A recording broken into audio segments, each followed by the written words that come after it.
Radhe Radhe friends. आइए हम जानते हैं कि हमें माघी पूर्णिमा के दिन जो हम पूजा करेंगे उसकी चौकी हमें कब उठानी है और किस तरह से उठानी है। तो देखिए, पूजा के बाद आपको चौकी कैसे उठानी है इसका भी एक अलग ही खास महत्व होता है, क्योंकि चौकी आपको सही समय पर ही उठानी होती है। अगर आप पूजा करने के बाद तुरंत चौकी उठा देते हैं तो यह ठीक नहीं होता। तो आपको चौकी कब और कैसे उठानी है यही मैं आपको आज इस वीडियो में बताऊंगी।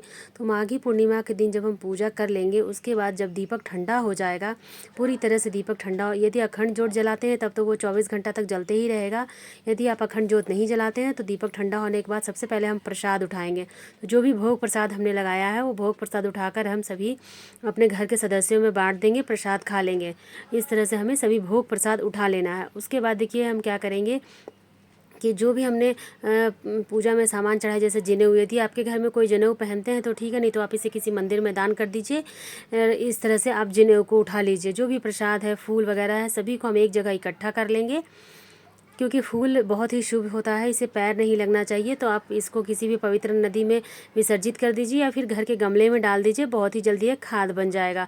तो इस सभी चीज़ों को हम इकट्ठा कर लेंगे और जो फिर फ़ोटो या जो भी स्वरूप हमने माता लक्ष्मी और विष्णु भगवान का पूजा में रखा, उसे हम जल के छींटे लगाते हुए ही उठाएंगे। जल के छींटे लगाने से हम इसे विसर्जन का भाव दे देते हैं, इसे विसर्जन का स्वरूप माना जाता है। तो जल के छींटे लगाते हुए हम सभी फ़ोटो को, मूर्ति को, जो भी स्वरूप है, यदि आप लड्डू गोपाल को भी रखे हैं तो उठाकर अपनी घर के मंदिर में रख दीजिए। तो इस तरह से हम सभी फ़ोटो को उठाकर रख देंगे। और जो भी पीतल के दिए हैं, दीपक है, प्लेट है, उन सभी को हम मांज धोकर दोबारा से यूज़ कर लेंगे।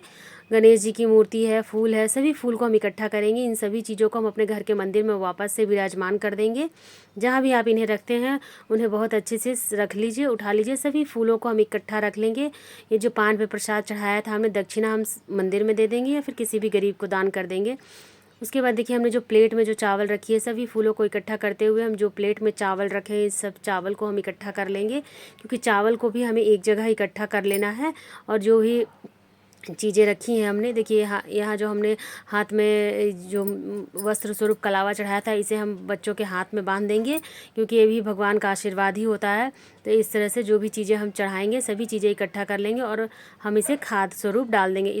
इसमें भी हमने जो चीज़ें डाली हैं उसे भी देखिए हम निकाल लेते हैं। और निकालने के बाद ये जो हल्दी है, सब चीज़ें, गांठें हैं, इन सभी चीज़ों को हम वापस यूज़ कर लेंगे। मसाले में यूज़ कर सकते हैं या फिर आप दान कर दीजिए।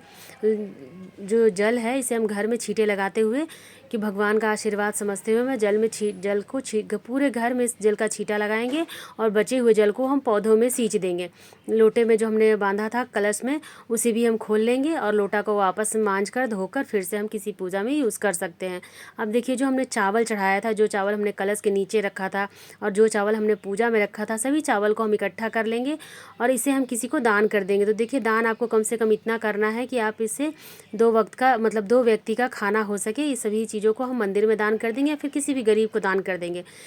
फूल पौधों को हम पैर नहीं लगने देंगे। कपड़े को हम वापस धो लेंगे और चौकी को भी वापस पूजा में यूज़ कर सकते हैं। कपड़े को धोकर फिर से हम पूजा में यूज़ कर सकते हैं। तो इस तरह से हम माघी पूर्णिमा में जो पूजा करेंगे, पूर्णिमा की जो पूजा करेंगे, उसकी चौकी हमें कब हिलानी है, मैंने बहुत ही विधिवत तरीके से आपको बताया है कि आपको चौकी कब हिलानी है, कैसे उठानी है और किस वक्त तक उठानी है।